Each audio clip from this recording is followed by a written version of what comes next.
آزاد کشمیر میں سیلاب کے باعث 6,000 مکانات تباہ اور 10,000 خاندان متاثر ہوئے، جبکہ 300 کلومیٹر سے زائد سڑکیں تباہ ہوئیں۔ متاثرین کو محفوظ مقامات پر منتقل کیا گیا، لیکن 3.5 ماہ کا عرصہ گزر جانے کے باوجود متاثرین شدید سرد موسم میں ابھی تک خیموں میں مقیم ہیں۔ ان تنبوں میں کوئی گزارا نہیں ہوتا، بچے ٹھنڈا نال، اسی خود بیماریاں بڑے معذور، کوئی بھی نہیں۔ اللہ واسطے استا کوئی بندوبست کرو۔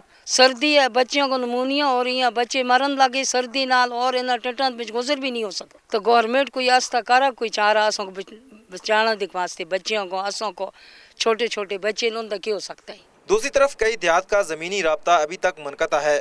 مظفر آباد ایوان وزیر اعظم سے 1 کلومیٹر کے فاصلے پر واقع گاؤں دھنی ڈونڈا سے ملکہ یونین کونسل گوجرا کے 15 دیہات اور 40,000 نفوس پر مشتمل آبادی کا زمینی رابطہ ابھی تک بحال نہیں ہو سکا ہے۔ مقامی لوگ حکومت سے مایوس ہو کر چندہ کر کے سڑک بحال کرنے کی کوشش کر رہے ہیں۔ گورنمنٹ کا یہ حال ہے، کسی ادارے کا کوئی کنٹریبیوشن نہیں ہے، نہ پی او ڈی کا ہے نہ لوکل گورنمنٹ کا ہے۔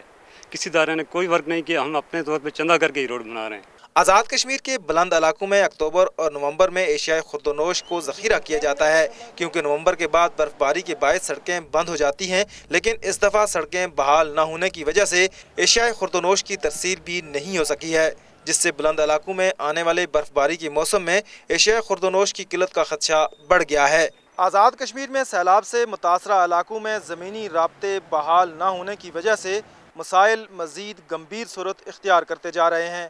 کیمرہ مین خواجہ ریاض کے ساتھ تعظیم یاسین، دنیا نیوز، مظفر آباد۔